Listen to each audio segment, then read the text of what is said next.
Gracias. Quisiera, antes de iniciar, dedicar esta presentación, que no es algo que hago comúnmente, pero un reconocimiento a mis practicantes, prestadores de servicio social y voluntarios que han estado dando clases gratuitamente a todo el estado de Sonora. Nosotros somos del noroeste de México, frontera con Estados Unidos. Estamos a 2 horas de Arizona, 2 horas y media de Arizona, para que la gente que nos ve de otras partes más o menos se sitúe. Y nuestros estudiantes han estado colaborando con el Sistema Educativo Nacional, dando clases de lunes a viernes, acompañando a estos niños y niñas que están en un modelo televisado, que es como la federación determinó que se iba a trabajar la educación en México. Entonces, dedicado a estos jóvenes que todavía no son graduados y que han estado apoyándonos en este proyecto que ha tenido no quisiera decir éxito, pero sí que ha sido muy necesario. Bueno, hablando ya de los retos y perspectiva del desarrollo profesional, claro, la pandemia nos ha llevado a lugares, a momentos y a situaciones dentro de nuestro desarrollo profesional docente inesperados. Ha provocado incertidumbre, ha provocado problemas de salud mental, ha provocado exceso de trabajo burocrático, ha provocado que también iniciemos otras actividades que tal vez no estábamos acostumbradas o habituados a usarlo, como es la gestión administrativa. Somos ahora autogestores de nuestro mismo desempeño, ¿verdad? Ya antes acostumbrados a trabajar con un liderazgo directivo, que en un organigrama institucional pues teníamos un coordinador, algún jefe de departamento, rector, y hemos tenido que desarrollar esas habilidades autogestivas. Bueno, cuando hablo de desarrollo profesional docente, estoy hablando desde el día 1 que iniciamos en un salón de clases hasta el año 28, 30 de docencia, ¿no? Cuando nosotros estudiamos el desarrollo profesional docente, lo hacemos a través de modelos. En la investigación en nuestro cuerpo académico, precisamente, tiene que tener 2 características. Una es el diseño de modelos teóricos, metodológicos y contextuales. Ojo aquí, porque es muy importante para las personas que nos están escuchando y que son estudiantes de maestría, doctorado y licenciatura, que se inician en investigación. Nosotros diseñamos estos modelos al inicio de los proyectos de investigación, y son la ruta que vamos a seguir para poder acotar, porque si no los proyectos se los van ampliando, ampliando, ampliando. Entonces nosotros diseñamos estos modelos, ya sea de género, de TIC, de formación del profesorado, del área en la que nosotros estemos trabajando, y estos modelos nos los evalúan pares internacionales. Estos pares internacionales tratamos de que sean los teóricos que dan fundamento a estas teorías, y que ellos nos aprueben la ruta a seguir, tanto teórica como metodológica y contextual. ¿Para qué? Para que haya una congruencia de principio a fin de nuestros proyectos. Entonces, esta gráfica que ustedes están viendo ahorita es cómo y a partir de qué nosotros estudiamos la formación y el desarrollo profesional docente.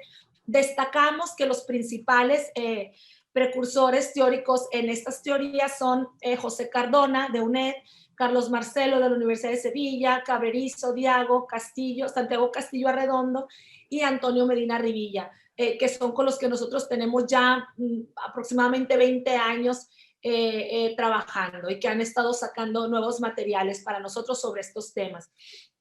Bueno, partimos entonces de un contexto de calidad educativa.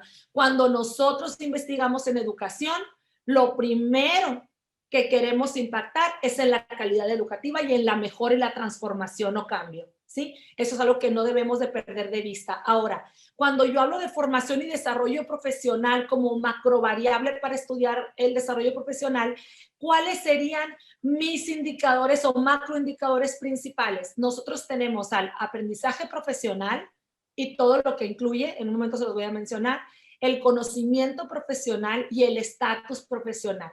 ¿De quiénes? De los profesores noveles, experienciales o seniors, profesores noveles de 0 a 3 años de experiencia docente, profesores experienciados de 4 a aproximadamente 10, 12 años, y profesores seniors son arriba de los 12 años en el aula. Si los profesores o profesoras han interrumpido la academia por ocupar un cargo administrativo, por ocupar, por dedicarse a cuestiones personales y han dejado la docencia y han regresado después, es ahí cuando se empiezan a sumar de nuevo los años, ¿no? Entonces es una pausa que no cuenta en la experiencia áulica, ¿no? ¿Qué estudiamos de estos profesores? Pues sus etapas, qué características tienen de acuerdo a su nivel de desarrollo profesional y su identidad. ¿Por qué la identidad? Insistimos en la identidad. Porque la mayoría de los profesores, sobre todo en educación superior, no estudiaron docencia, no tienen conocimientos de pedagogía o de andragogía, pero sí tienen alto conocimiento y dominio disciplinar. ¿Qué es el dominio disciplinar? Es el conocimiento que tenemos sobre la disciplina inicial, por ejemplo, derecho, enfermería, medicina, contaduría pública, pero ese conocimiento predomina y no el que está desarrollando nuestra profesión, que es a lo que le llamamos conocimiento profesional docente, ¿no? Hay dos aspectos de la práctica docente muy importantes de conocer y de evaluar, que son las condiciones de educabilidad y educatividad. Cuando nosotros estudiamos al docente, tenemos que tomar decisiones si lo vamos a hacer desde el ámbito de la educabilidad o del ámbito de la educatividad. El ámbito de la educabilidad tiene que ver con los aspectos externos escolares, que son la motivación que el alumno recibe en casa, el nivel de escolaridad de sus padres, el lugar donde vive, las motivaciones que lo llevaron a estudiar, todas esas condiciones que hacen a un estudiante, una persona idónea para recibir educación y para aprender ese día. Las condiciones de educatividad, por el contrario, son aquellas que tienen que ver con la escuela, el plan de estudios, el modelo curricular, la formación docente, la preparación de los docentes, la nueva tecnología, las instalaciones. Entonces tenemos el marco extraescolar y el marco escolar. Entonces cuando nosotros estamos, les digo, estudiando la docencia, tenemos que determinar si es en el rubro A o en el rubro B, porque después hacemos proyectos celestiales en lugar de hacer proyectos terrenales y no los podemos aterrizar porque tenemos variables que vienen o indicadores que vienen de dos estructuras completamente diferentes y completamente complejas, ¿sí? Entonces, esto le llamamos nosotros educabilidad y educatividad. Dentro de la formación y desarrollo profesional docente, bueno, pues tenemos que las universidades han trabajado en este perfeccionamiento del profesorado, en la formación continua, que es una línea de investigación que trabaja el doctor Orlando Aquino y que con él la hemos estado trabajando, la formación permanente, la formación en servicio y el concepto de desarrollo profesional engloba la formación pedagógica inicial y la permanente del docente, de inicio a fin. Esta tarea del desarrollo y formación profesional debería de ser una tarea planeada por el docente. Una tarea planeada, las especialidades, los posgrados, los cursos, no solamente porque son acreditativos y certificadores, ¿sí? Sino porque son parte de sus cambios, de la flexibilidad, de cómo los modelos educativos van cambiando constantemente.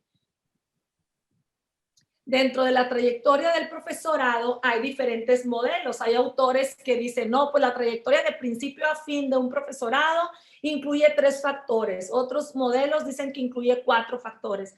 Yo me quedo con el de Moir, que nos dice que al principio de la docencia pasamos los docentes por esta etapa de anticipación, seguida de una etapa de supervivencia que a nuestro entorno no siempre somos bien recibidos o de la mejor manera en las instituciones en donde empezamos a trabajar, ¿no?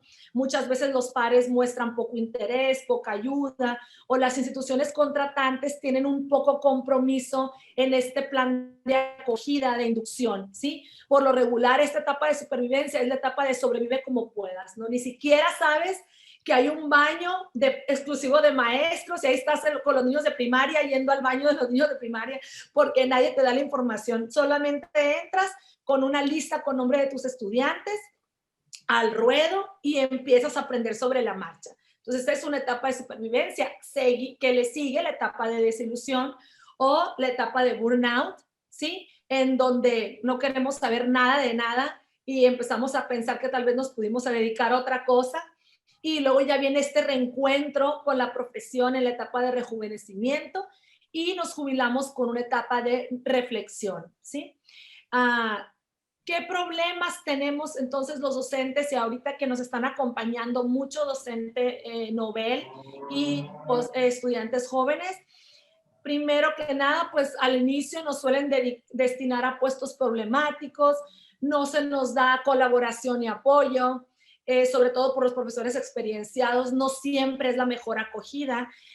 Tenemos pocas oportunidades de entrar en contacto con modelos diferentes y las instituciones asumen muy poca responsabilidad en estas etapas de acompañamiento e información. Son muy pocas las universidades o las instituciones que tienen un programa de mentorización.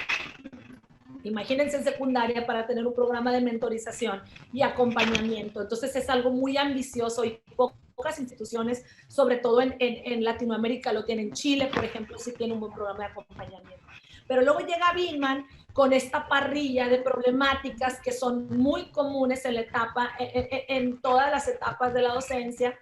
Y esta parrilla, a pesar de ser de 1984, yo la pongo porque está totalmente vigente. Y he leído varias investigaciones que la trabajan en el 2015, 2018, y no hemos logrado incluirle más problemas porque en realidad está muy bien integrada. Entonces, Beeman nos dice que los profesores ya tenemos una serie de problemáticas que se nos presentan sobre la marcha y que son poco atendidas porque no tenemos tiempo para hacerlo, por el exceso de trabajo burocrático, porque estamos más interesados en crear anexos y relaciones buenas, positivas con los profesores. Bueno, dentro de los tipos de problemas están cómo vamos a evaluar a los alumnos, por ejemplo, con un aprendizaje lento, cómo va a ser el trato a la interculturalidad, ¿sí? Determinar el nivel de aprendizaje de los alumnos que ya tengo y con los que están trabajando. Todas estas cosas me llevan tiempo, sobre todo en la etapa de principiante y de experienciado, ¿sí? Un profesor senior ve esto de fuera, si no lo logró resolver, no se preocupa tanto y no repercute tanto en el desarrollo de su práctica ya una vez senior, ¿no? De las recomendaciones internacionales, pues tenemos que OCDE y UNESCO nos han solicitado a nivel internacional a las naciones que las universidades debemos de tener un andamiaje científico de los cursos que impartimos. Sin embargo, la ruta de iniciación a la docencia universitaria no está delimitada por estudios normalistas o estudios de pedagogía, ¿sí? Entonces nos invita a, en la medida de lo posible, empezar a integrar este tipo de conocimientos en una primera etapa de inserción antes de que estos especialistas empiecen a dar clases a nuestros universitarios. Bueno, esto es el modelo metodológico. Nosotros usamos dos paradigmas para estudiar esto del profesorado. En el paradigma cuantitativo, bueno, usamos un cuestionario que está totalmente a su disposición. Este cuestionario incluye, es un macro cuestionario, que se ha estado renovando, que hemos tenido nuevas versiones basado en estas teorías, y las variables principales son perfil socioacadémico, ejercicio docente, aprendizaje profesional, conocimiento profesional y los retos educativos del profesorado ante la pandemia. Esta última variable nosotros la hemos trasladado al trabajo cualitativo a través de la composición. Tuvimos que aquí hacer cambios porque teníamos planeado grupos focales o entrevistas. Empezamos a trabajar con la composición con aproximadamente 200 personas. No se trabaja en términos cualitativos, poblaciones masivas, sin embargo, este es un proyecto a nivel nacional, entonces sí era importante trabajar un mayor número de sujetos. Esto es solamente para mostrarles que las variables, cada variable que está aquí, que son macro variables, tiene cada una sus respectivas metacategorías. Solo para que nos demos una idea, cada una de ellas puede ser una tesis de maestría, cada una de ellas, de lo amplio que está en el instrumento, ¿no? ¿Qué encontramos con esta investigación, con esta variable evaluada? ¿Qué encontramos? Primero que nada, la experimentación, investigación, docencia y trabajo burocrático en alta incidencia, ¿sí? Se aumentó esta capacidad que tenemos los profesores de corregir a ensayo y error de una manera autónoma. Se incrementó también esta parte de los proyectos investigativos, la docencia y el trabajo burocrático con respecto a formatos y toda esta parte de la gestión administrativa. Ahora, la formación docente tenía dos vertientes, la certificadora, cuando las instituciones la promovían, o la autónoma, cuando nosotros como profesores buscamos, ¿sí?, nuestras propias rutas de formación y planeación en la formación. Se intensificó la parte de esta búsqueda formativa autónoma y descendió la parte ofrecida por las instituciones y que de alguna manera nos certifica. Entonces, nosotros buscando un futuro esperanzador dentro de este periodo de incertidumbre que vivimos por una pandemia, ¿sí?, empezamos a trabajar más de manera autónoma, sin supervisión, ejecutando tareas que se convirtieron en rutinarias, que fueron autodidactas y que fueron de manera voluntaria. Por ejemplo, la formación en nuevas tecnologías, bueno, que ya no son nuevas, ya tienen 20 años, ¿no? La formación en tecnología para la educación, que sí hubo una verdadera transformación, que si bien tenían 16, 18 años diciéndonos que la teníamos que incorporar a la docencia, nunca se había totalizado o globalizado esa solicitud internacional como en estos días, ¿no? Entonces se migra de un trabajo colaborativo que solíamos estar haciendo los profesores que tenemos ya internacionalmente, más de 18 años trabajando en que la docencia agrupara, trabajara por academias, trabajara en colectivo, para hacer un alto y empezar más el trabajo en solitario, independentista, ¿no? Entonces aquí nosotros hacemos uso de este macro concepto que es el liderazgo pedagógico.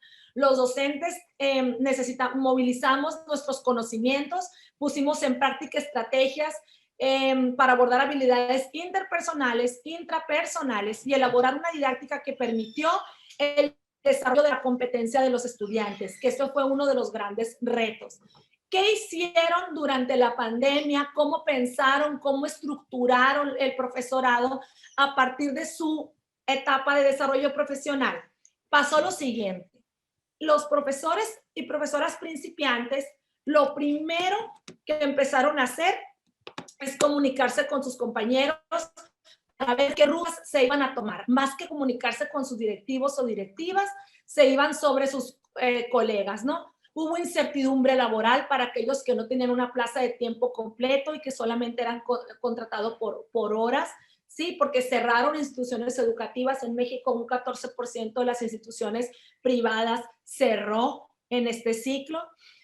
Carga burocrática excesiva, mala relación con los padres de familia en las diversas plataformas utilizadas para educar, las conductas impositivas con grupos y padres de familia.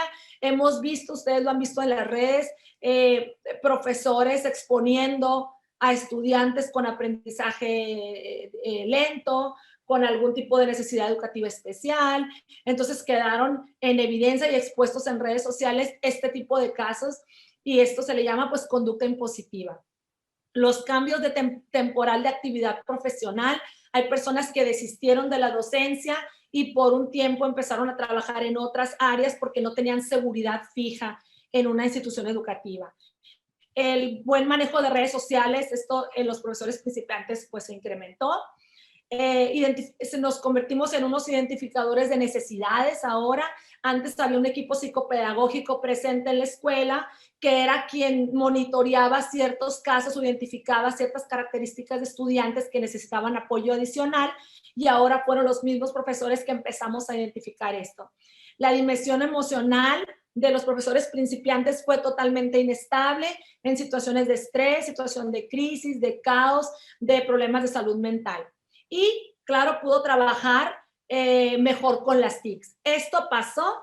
Esa es la realidad actual del profesor principiante y cada una de estas áreas, pienso yo, que merece su atención y pudiera ser un estudio con ella.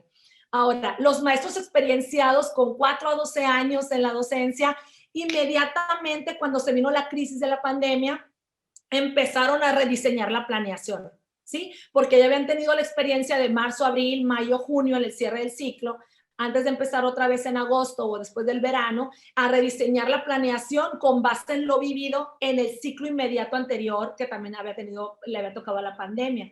Establecieron nuevos objetivos educativos. O sea, ¿qué hicieron? Muchos profesores principiantes virtualizaron lo presencial al 100%. Y eso generó un caos, porque es demasiado contenido para ser virtualizado y los estudiantes no te levantan 5, 6, 7 horas lectivas presenciales en una pantalla, ¿sí? Entonces, los profesores con más experiencia inmediatamente recortaron contenidos, se fueron a los contenidos más importantes, sin miedo de hacerlo, tomaron sus propias decisiones, tuvieron un perfil más adaptativo, no esperaron instrucciones de qué hacer cuando empezó la crisis, diversificaron sus estrategias, tuvieron una actitud más paciente, virtualizaron parcialmente, que es lo que les estaba comentando. La dimensión emocional estuvo más regulada, su temperamento, sus conductas, su trato al estudiante fue más regulado y la búsqueda de recursos para manejo de TICs fue inmediata. Buscaron ayuda, ok, yo tal vez no sea tan experto, pero voy a buscar ayuda para empezar a trabajar. ¿Qué pasó con los profesores que de 13 años en adelante y que ahí se abarcan algunos de ellos de 28 años, que no lo puse ahí, 30 años en la docencia, que estaban a nada de jubilarse cuando llega este proceso y que dicen, ¿por qué no metí los papeles antes? Debí haber metido los documentos antes y haberme ido antes de estos cambios, ¿no? Que tengo que hacer a estas alturas, ¿no? Entonces, pues tenían poco interés en la adecuación del contenido áulico, mayor interés en procesos de gestión, interés en procesos de jubilación y prestaciones de salud. Si me enfermo, ¿quién me va a cuidar? Si me enfermo, ¿a qué hospital voy? Este tipo de preocupaciones que no la tenían los otros dos tipos de profesores, ¿no? La dimensión emocional fue muy estable. Ellos dijeron, si no puedo con esto, me retiro. Si no puedo con esto, doy poquita clase y buena. Mis alumnos van a entender y el contexto educativo también. Entonces ellos solucionaron de otra manera la parte emocional, soltaron. Y no soltaron irresponsablemente, soltaron como debimos de haber soltado muchos que estuvimos buscando el perfeccionismo al inicio y que después se nos hizo un cuello de botella, ¿no? Ellos tenían la necesidad de volver a su espacio de trabajo, querían regresar ya, son los que más mencionaron que ya querían regresar a su espacio de trabajo y que tenían esa necesidad de socializar con el gremio porque pues han vivido ahí gran parte de sus vidas. Hicieron un esfuerzo por enseñar de forma virtualizada o a distancia y buscaron apoyo, pero no quisieron cursos oficiales. No, a mí ahorita no me vengas a enseñar de ti, yo ya, lo que sé, que me ayude un asistente, que me ayude un alumno, y ahí voy sobre la marcha. Estas fueron las 3 principales condiciones. Entonces fuimos, en general, los 3 tipos de profesores, fuimos acompañantes de los estudiantes, fuimos el vínculo, somos el vínculo, institución, familia, somos los identificadores de necesidades externas.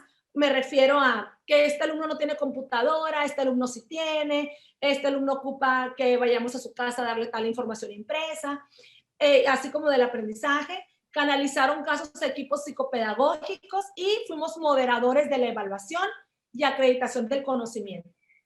Entonces, hay 4 dimensiones centrales que salen de esta investigación y de este análisis, que son las rutas de desarrollo profesional en la nueva normalidad. Aquí si alguien se quiere sumar al proyecto, nomás me dice, doctora, yo me quedo con salud mental, yo con uso de las TICs. Aquí se requiere un equipo multidisciplinar y esa es la segunda condición de nuestro colegio académico. La primera es trabajar bajo modelos y la segunda que los modelos tienen que dar soluciones desde la interdisciplina. Entonces son sobre las competencias pedagógicas, uso de TIC, salud mental y competencias disciplinares. Empezamos con las competencias pedagógicas. Primero que nada, se tiene que trabajar más, que es la prospectiva esto. las adecuaciones curriculares idóneas. Antes solamente se trabajaban en el aula adecuaciones curriculares con algún estudiante con diagnóstico, por ejemplo, de TDA, de algún tipo de trastorno ya identificado. Ahora no, ahora se globalizó la adecuación curricular, ¿sí? Al contexto de los estudiantes, a la parte psicológica, a la parte afectiva, etcétera. El trabajo en contextos de crisis es una nueva línea, digamos, que va a empezar a imperar en los próximos congresos, foros, seminarios, eventos de investigación. El cambio de enfoque hacia el estudiante. No olvidemos que a pesar de que las teorías nos han encaminado a ya no centrar el trabajo áulico en el profesor, en lo que yo sé, en mi conocimiento y en cómo lo enseño. Eso hace mucho debió cambiar a centrarnos en el estudiante, cómo él aprende, si logró aprender o no, independientemente de tus estrategias docentes. Estrategias docentes las tenemos muchos, lograr que el alumno aprenda es de muy pocos, es un logro de muy pocos. Entonces, tenemos que afianzar ese enfoque. Competencias disciplinares, bueno, aquí quedamos en evidencia el profesorado que tenía poco dominio de los contenidos, el uso de diferentes disciplinas tiene que predominar y la actualización y formación en las nuevas modalidades. Tenemos que comprender que ahora la educación va a ser más virtualizada para nosotros formarnos y mejorar de forma acreditativa o voluntaria. El uso de tecnología. Nosotros tenemos aproximadamente 14 años trabajando con la línea de tecnologías en educación, uso, consumo de redes sociales, ciberbullying, todo esto. Entonces, es la primera vez que nosotros hemos notado en nuestros resultados que el uso de TICs va con fines científicos y académicos. Nuestros resultados siempre nos habían llevado a la parte lúdica, a la parte social, a la parte recreativa, ¿sí? Tenemos un uso de TICs también más humanista y también tenemos un uso de TIC ahora que resuelve esta parte socioemocional de acompañamiento, de socialización, de esta parte acuérdense que estuvimos en confinamiento, esta parte de ver al exterior a través del uso de la tecnología en la docencia. La salud mental, cuando nos referimos a salud mental, nos referimos únicamente a la del profesorado. Nos encontramos con profesores que tenían poco o nulo manejo de sus emociones, que no sabían que no podían manejar las emociones, les afectó el confinamiento, les afectó el exceso de trabajo, les afectó el estrés de no poder llegar a todos sus estudiantes, la atención de trastornos preexistentes en la docencia. Empezar a atenderse burnout, empezar a atenderse depresión, empezar a atenderse otro tipo de crisis que ya se venían viviendo por parte del profesorado y que no estaban siendo atendidos de la manera correcta. Y claro, es bien importante que empecemos a establecer rutinas laborales, familiares y personales. Aquí la teoría de Woodson sostiene lo siguiente. En el desarrollo profesional del profesorado es una línea paralela, la vida personal del profesorado y su vida profesional. Por lo regular, los profesores y profesoras soltamos, dice Woodson, la parte personal y predomina la parte profesional, de tal manera que en esta se avanza mucho y en esta se estanca o se avanza poco. Lo ideal sería que las dos líneas corrieran bajo la misma, sobre la misma distancia y bajo el mismo rango de tiempo, ¿no? A continuación les voy a presentar un video corto de los testimonios. Tengo que dejar, creo que es dejar de compartir. Aquí está.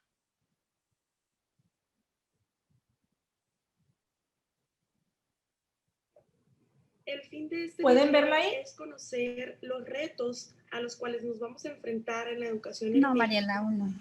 No, no se ve. Ahí ¿Ya? sí. Sí, ya. Sí, ahí ya se ve. Este video es conocer los retos a los cuales nos vamos a enfrentar en la educación en México en el próximo ciclo escolar. Uno de los principales aspectos considero que sería el adaptarnos a esta nueva normalidad de trabajo. La responsabilidad de los maestros para desarrollar con claridad la planeación en establecer una buena comunicación, tanto como con los padres, los alumnos, pero sobre todo tener una buena dirección en qué hacer y cómo hacerlo. Esta pandemia se ha convertido en un hecho histórico, y el sistema educativo mexicano debe visualizar un nuevo futuro tomando en consideración los retos que se han estado viviendo, los cuales al término de esta pandemia pasarán a ser los nuevos desafíos, tales como el abastecimiento de equipos multimedia en todos los niveles educativos. Que los alumnos, maestros, personal administrativo de las escuelas respeten las medidas de seguridad ante el coronavirus, como lo son el uso correcto del cubrebocas, la sanitización diaria del inmueble, el lavado correcto y constante de manos y la sana distancia. Y pues tenemos que entrar en las tecnologías. Muchos maestros todavía le tenemos miedo a la computadora, como con trabajos algunos le saben menear al celular. Y pues ahora todo va a ser de manera virtual y tenemos que llenarnos de esos elementos, de esas herramientas que podemos nosotros implementar para poder llevar a cabo la educación a distancia. Ahora es docente, padre de familia y alumno. Entonces tenemos que saber cómo le explicamos al padre de familia, cómo nos comunicamos con él, qué es lo que queremos que él enseñe al niño. Pues tenemos nosotros que tener una nueva mentalidad como profesores, ¿no? Estos procesos de enseñanza, aprendizaje, planeación, evaluación, pues deben de evolucionar junto con nosotros, ¿no? Siempre estar a la vanguardia, ¿no? y tratar de ser profesores que siempre estén capacitados. Y por último, también sería recordar que no todos van a aprender igual, que debemos de manejar cientos de educaciones curriculares para que nuestro alumno se sienta con un mejor aprendizaje. Muchos docentes llevan al aula cañón, grabadora, descargan videos, recursos, pero no existe tal interactividad entre los alumnos y la tecnología. Este tipo de recursos se utilizan más como apoyo al docente para presentar los contenidos de una manera diferente, innovadora, motivadora y más llamativa.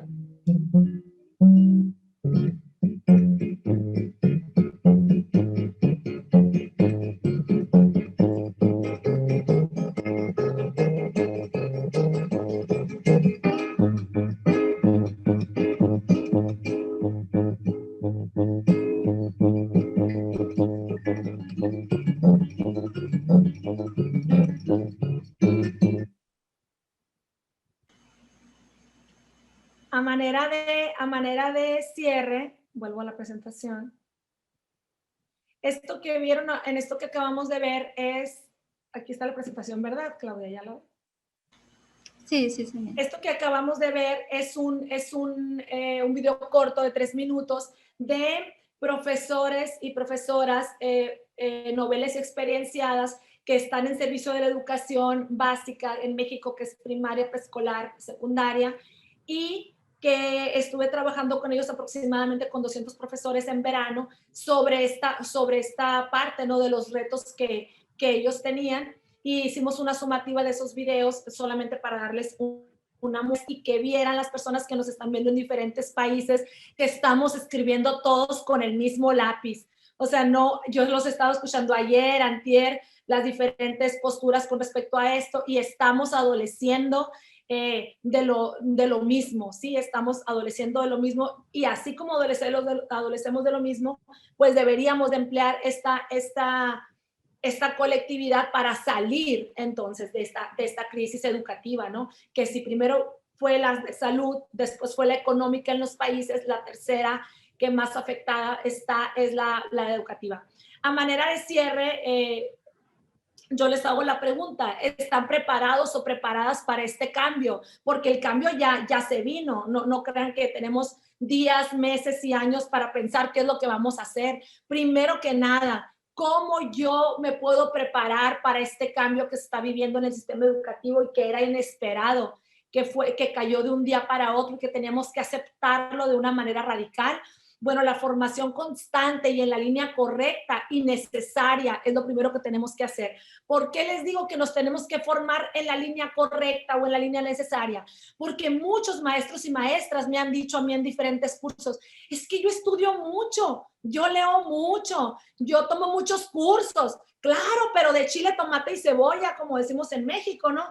No tomas sobre una línea o la línea que verdaderamente necesitas para tu mejora. Entonces, no se trata de ser acativos y tratar de subirnos a todos los buses que vemos, sino determinar en qué línea nos tendremos que formar para solventar una necesidad. Tal vez ahorita para mí no sea lo mejor un curso de estilos de aprendizaje porque tengo a la disposición un curso sobre el manejo de TICs, o sea, y le tengo que dar al manejo de TICs predominancia, ¿no? Entonces tenemos que tener la disposición también de aprender algo nuevo. No, Mariel, si yo ya me iba a jubilar, que voy a andar aprendiendo algo nuevo. Mientras estés aquí, mientras recibas todavía honorarios por dedicarte a la docencia, tienes que participar en la transformación o cambio. Si no, pues pidemos un año sabático todos y nos vamos y dejamos el lugar a las personas que realmente quieran trabajar o tengan disposición de aprender algo nuevo, porque esta pandemia nos está llevando a aprender definitivamente cosas nuevas. Todos los días yo cuando exponen mis estudiantes aprendo algo nuevo, nuevas aplicaciones, nuevos usos. Perdón, Mariel, perdón, 3 minutos, ¿eh? La integridad interna debe de ser nuestra prioridad, tanto la integridad interna como la externa. La confianza que los demás depositan en mí, y me refiero a padres de familia, a colegas, y la integridad externa, que es esa retroalimentación que yo debo de recibir de los demás, ¿sí? Y tener conciencia de que esta retroalimentación me va a beneficiar de alguna manera. Regresar al trabajo colaborativo, dejar el trabajo de autoexcluyente e independentista y regresar. Sí es cierto que la pandemia nos llevó ahí, pero hay que regresar a lo que sí nos favorece. Contenidos, proyectos, investigación en conjunto. Ser empáticos con esta realidad, ser empáticos con nuestros alumnos, ser empáticos con nuestros familiares, con nuestros hijos e hijas sobre la situación que se está viviendo. Evitar el postergamiento, actuar aquí y actuar ahora. Esto es la aceptación radical y la adaptación que como profesor, y que es el de las mejores características del profesorado, es la adaptación y flexibilidad a los contextos reales que estamos viviendo. Con esto cierro mi presentación. Si tienen algún comentario, creo que es la etapa que sigue, y agradezco mucho a todas las personas presentes por su atención.